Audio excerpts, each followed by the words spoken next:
ठेकेदार का आरोप, लाखों का तगादा करने पर बिल्डर ने मुकदमे में फंसाया। बिल्डर उमेश सैथिया पर बिजली ठेकेदार ने लगाए गंभीर आरोप।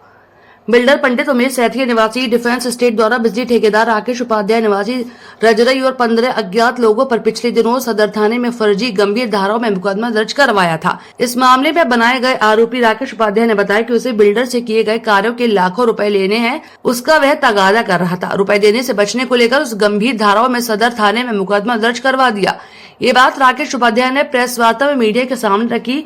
उसमें राकेश ने अपने ऊपर साजिश के तहत लगाए छेड़छाड़ और जानलेवा हमले के मुकदमे को झूठा बताया। मीडिया को कहा कि उन्होंने 1.5 वर्ष पूर्व उमेश की कॉलोनी में बिजली से संबंधित कार्य लिया था, उसका लाखों का बकाया चल रहा है और कई बार तगादा करने पर उमेश सैथिया उन्हें टहला रहा था। 21 अप्रैल को उन्होंने अपने घर डिफेंस एस्टेट पर बातचीत के लिए बुलाया और वहां तगादा करने पर दोनों पक्षों में गर्मागर्मी हो गई। उमेश ने उन्हें गंभीर धाराओं में मुकदमा दर्ज करवाकर जेल भिजवाने की धमकी दी। उन्होंने 112 पर भी सूचना दी। उन्होंने बताया कि उमेश के घर सीसीटीवी लगे हैं, पुलिस जांच कर उचित कार्रवाई करे। अगर वे गलत है तो कार्रवाई करे, नहीं तो बिल्डर पर कार्रवाई करे। राकेश ने मीडिया को बताया कि उमेश पर पहले से ही कई मुकदमे चल रहे हैं और वह कई बार लोगों को तगादा करने पर झूठे मुकदमे में फंसा भी चुका है। 21 तारीख को उमेश सेतिया जो प्रॉपर्टी और ज़मीन का काम करते हैं, उनके यहाँ मैं बिजली विभाग में ठेकेदार भी हूँ, तो उनके ज़्यादातर कॉलोनियों को ठेके मैं लेता हूँ और उनका बिजली का कार्य कराता हूँ। तो मैंने इनका लगभग 1 साल पहले कॉलोनी का कार्य कराया था, जिसमें मेरे 3.5 लाख रुपये इन पर बकाए रह गए थे, जिसके लिए फ़ोन के द्वारा मेरे माध्यम से कई बार बात की गई कि सेतिया जी मेरे पैसे दे दीजिए, आपका काम कंप्लीट हो गया है। जिसके लिए ये मुझे चक्कर लगवाते रहे कि मैं लखनऊ हूँ, दिल्ली हूँ, मुंबई हूँ, इस तरह से मुझे बहाना लगाते रहे। जिसके साक्ष्य में मेरे पास 147 रिकॉर्डिंग है, जिस पे इन्होंने पैसे के लिए बार बार बोला है कि हाँ आपके पैसे मैं दूंगा। फिर 21 अप्रैल 2024 को उन्होंने अपने घर पर पंचायत बुलाई, जिसमें मुझे बुलाया गया। मेरे साथ कुछ लोग भी गए थे, इनकी तरफ से भी कुछ लोग बैठे हुए थे। जिस पंचायत में हम लोग बैठे इनके घर पर, जहाँ पर घर में कैमरे लगे हुए थे, उस कैमरे में हमने वहाँ पर बैठे तो उनका बच्चा मिला। उन्होंने हमको पानी भी पिलाया और पिताजी को फ़ोन भी किया। जब पिताजी आते हैं तो मुझसे ये बोलते हैं कि आपका कितना हिसाब रह गया है। मेरी चाचा जी मैंने आपको हिसाब दिया है और मेरे 3,17,000 रुपये बकाया है आपके ऊपर। मगर इन्होंने मुझसे ऊंची आवाज़ में बोला कि आप ऊंची आवाज़ में नहीं बोलोगे, तुम्हारी नेता नगरी ठंडी कर दूंगा। सेतिया बोलते हैं मुझसे 10 करोड़ रुपये खर्च कर दूंगा, तुझे ऐसे संगीन धाराओं में जेल भिजवा दूंगा कि ज़िंदगी भर तेरे घर वाले चक्कर लगाते रहेंगे। जब मैंने उनसे ऊंची आवाज़ में बात करी तो हॉट टॉक हो गई, जो कि वीडियो रिकॉर्डिंग में तैनात है। वीडियो रिकॉर्ड में सारी चीज़ आ गई है, मगर ये बार बार अपनी लड़की को नीचे उतार कर लाते रहे, जिससे उसके कपड़े फाड़ दिए जाएँ और मुझ पर संगीन धाराओं में मुकदमा दर्ज करा दिया है। ये अपने जो इन्होंने बोला उसी धाराओं में इन्होंने मुझे संगीन धाराओं में 9 धाराएँ लगाई गई है, जिसमें मुझे 307 की भी धारा लगाई गई है, जिसमें मेरे नाम फर्जी मुकदमा दर्ज कराया गया है। और सेतिया जी ने सारे मुकदमे इसी तरह से सब लोगों को फर्जी लगाते हैं, जिससे पैसा ना दे सके किसी का।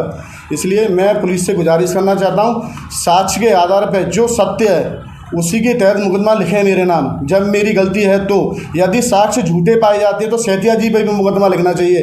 पुलिस ने मेरा मुकदमा अभी तक नहीं लिया है, जबकि 19/12 पे कॉल सबसे पहले मैंने की थी। उसका मेरे पास डिटेल में नंबर भी आ गया है, मैसेज भी आ गया है, मगर पुलिस ने मेरा मुकदमा नहीं लिखा। उनके दबाव में उनका मुकदमा लिख लिया और मेरे साथ अन्याय हो रहा है। इसलिए मैं पुलिस प्रशासन की तारीफ़ करता हूं और पुलिस प्रशासन से कहना चाहता हूं कि आप निष्पक्ष होकर के जांच की जैसे योगी सरकार में चल रहा है, तो मुझे न्याय चाहिए। इनका पूरा नाम क्या है? पंडित उमेश सेतिया, जो ज़मीन के भू माफिया हैं। इनका ज़्यादातर ऐसी इन्हीं प्रकरणों में मुकदमे इन पर कई दर्ज है। ये लोगों को बुलाते हैं, पैसा देते नहीं, उन पर छेड़छाड़ का मुकदमा लगाते हैं और दबाव में राजीनामा लिखवा करके फिर पैसे को माफ़ करा लेते हैं। इनका मेन उद्देश्य पैसा कमाना है। बहू बेटी की इज्जत उछाल करके ये बदनाम कर रहे हैं अपने समाज को और हम लोगों को भी। आप जैसी घटना के इससे पूर्व में भी हुई है? पूर्व में भी इन पर 376 का भी मुकदमा, बलात्कार का भी मुकदमा चल रहा है, धोखाधड़ी के भी मुकदमे चल रहे हैं, ज़मीन के अवैध कब्जे के मुकदमे चल रहे हैं। इन पर काफ़ी मुकदमे चल रहे हैं जो पुलिस के विचाराधीन में है, कोर्ट में भी चल रहे हैं। इनका प्रकरण यही रहता है, घर पर बुलाते हैं, लोगों से ऊँची आवाज़ में बात करते हैं, जिससे लोग डर जाएँ, उनके पास पैसा ना मांगे और राजीनामा करने के लिए पहुँच जाए। मगर इस बार हमने अपने हक की बात रखी तो हमारे ऊपर फर्जी मुकदमे, जो उन्होंने बोला था कि मैं ऐसी संगीन धाराओं में आपको अंदर भेजूंगा कि आपके घर वाले भी नहीं बचा पाएंगे, चाहे मेरे 10 करोड़ रुपये खर्च हो जाए। मुझसे पंडित उमेश सेतिया कहते हैं। क्या उमेश सेतिया किसी राजनीतिक पार्टी से बिलोंग करते हैं? वो सर उनकी कोई पार्टी नहीं है। वो पार्टी के नाम पर सबको ये दिखाना चाहते हैं कि मेरे क्षेत्र में दबदबा है, इस नाम पर वो ठगिया ही करते हैं। इसलिए जितने भी पार्टी से संबंधित लोग हैं, मैं उनसे यही कहना चाहता हूं कि ऐसे लोगों से सावधान होने की ज़रूरत है। ये ज़्यादातर लोगों को, गरीब और शरीफ लोगों को बदनाम करते हैं, साथ में अपनी इज्जत का तो उनको कोई भरोसा ही है, कोई मतलब ही नहीं है। वो अपनी इज्जत को तो बेचना चाहते हैं, पैसा मिलना चाहिए उनको, मेन उद्देश्य पैसा कमाना है, ना कि इज्जत कमाना। कहना है जो आपके पास मुकदमा कायम किया गया वो बिल्कुल निराधार है। बिल्कुल निराधार है। पुलिस उसकी सही तरह से, कप्तान साहब चाहे इंस्पेक्टर साहब सही तरह से जांच करें। यदि उसमें मैं 1% भी दोषी पाया जाता हूं तो मैं मुकदमा मेरे नाम मुकदमा लिखा, मुझे जेल भेज दीजिए, कोई दिक्कत नहीं है। यदि सारी धाराएं जो लगी हैं ये फर्जी साबित होती हैं तो इन पर ही इस आधार पर इन पर भी मुकदमा दर्ज होना चाहिए। इस तरह से पुलिस महकमे को परेशान करना, पुलिस का समय खराब करना और फर्जी मुकदमे लगाना, ये इस तरह से इनका नियम बन चुका है, जिससे लोगों को पैसा ना देना जैसा कि पड़े। पुलिस का कहना है कि उन्होंने साक्ष्य के आधार पर वीडियो दिखाकर आपके ऊपर मुकदमा लगाया है, तो उस वीडियो कैमरे में पूरी रिकॉर्डिंग है। पूरी रिकॉर्डिंग आप देखिए। हम कम से कम 1.5 घंटे उनके यहाँ बैठे। यदि हम गुंडागर्दी करने वाले लोग होते तो जा कर के बैठते नहीं और चाय नहीं पीते, पानी नहीं पीते। इन्होंने हमको पानी पिलाया, चाय पिलाई। उसके बाद में ये आए, जब हिसाब किताब की बात आई तो सीधी धमकी देने लगे कि ऐसी संगीन धाराओं में जेल भेजूंगा। FIR में दिखाया गया है कि आप जरूर घर के अंदर घुसे हैं। नहीं, हमने बेल बजाई है। इनका बच्चा ऊपर से आया है, उसने नीचे बोला कर गेट खोला है। FIR में ये दिखाया गया है कि आपने उनकी लड़की के बाल बाल को खींचा। बिल्कुल, ये निराधार है। इसमें 1% भी सत्यता पाई जाती तो हमारे ऊपर कार्रवाई हो, हम तैयार है कार्रवाई कराने के लिए। यदि ये झूठ बात की गई है जी या ये गलत है तो इन पर भी कार्रवाई होनी चाहिए। तारीख 21 की घटना है ये राकेश उपाध्याय हमारे गांव के निवासी हैं, हमारे पड़ोसी हैं, हमारे छोटे भाई हैं। तो ये लोग मुझे साथ लेकर के गए थे कि भैया जी सैंतिया जी पे हमारा कोई लेन देन का हिसाब निकल रहा है, ये ठेकेदारी का काम करते हैं, आप हमारे साथ चलें। मैं इनके साथ वहाँ गया। सैंतिया जी से मेरे पहले से ही संबंध है, परिचय है, आना जाना है, सब कुछ है। तो मैंने चलो हम बैठ के निपटा देते हैं। हम सैंतिया जी के दरवाजे पे पहुँचते हैं तो हमने सैंतिया जी की बैन बजाई। बच्चा बोला कि हाँ चाचा जी बोलें। बच्चा ऊपर से उतर के आया, बेचारे ने पैर छुए, पानी पिलाया, बैठे अंदर।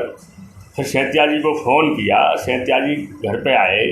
सैंतिया जी से मैंने निवेदन करके ये कहा कि सैंतिया जी हम एक समाज से जुड़े हुए लोग हैं, आप इस बच्चे का हिसाब बैठ के कर दो। तो सैंतिया जी ने कहा कि तूने मुझे हिसाब दिया? तो बच्चे ने कहा कि मैंने आपको 2, 4, 5 बार हिसाब दे चुका हूँ, आप मेरा हिसाब करो। जब ही ये बच्चा हिसाब देने लगता है तो सैंतिया जी इससे कहते हैं कि आप ऊंची आवाज़ में बात ना करें, मैं तुम्हारी गर्मी या तुम्हारी नेतागिरी ठंडी कर दूँगा। मैंने सैंतिया जी का हाथ जोड़े कि सैंतिया जी मैं आपको निवेदन करता हूँ, मैं समाज से जुड़ा हुआ आदमी हूँ, आप हमारे आपस के संबंध हैं, हम सब ब्राह्मण हैं, कोई दिक्कत नहीं, आप बैठ के बात कर लो। कोई बात है तो पैसे वैसे की बात है तो ऊपर नीचे करके काम ख़त्म करो। तो सैंतिया जी ऑक्टॉक बढ़ती गई, पूरा पवाड़ा हुआ। एक घंटे की ये घटना है, करीबन 1 सवा घंटा उसमें लगा। उस बीच में सैंतिया जी का बेटा भी था। सैंतिया जी ने बच्ची को भी ऊपर से बुलाया। तो हमने कहा कि बच्ची से हमने कहा कि बेटा तू अंदर जाओ, यहाँ बड़ों की बात हो रही है, बच्ची का कोई मतलब नहीं आया, ठीक है नहीं। लेकिन जो मैं वहाँ प्रत्यक्ष था बिल्कुल, उसमें मेरे सामने ये घटना हुई है कि कोई भी हाथापाई नहीं हुई, किसी ने किसी से हाथ नहीं लगाया। जो भी ऑक्टॉक हुई है वो सिर्फ और सिर्फ मुँह से हुई है, सिर्फ और सिर्फ मुँह से। इसके साक्ष्य में उनके यहाँ कैमरे लगे हुए हैं। पूरे 1 घंटे 1 सवा डेढ़ घंटे की वहाँ बैठक हुई है, उसको निकलवाया जाए।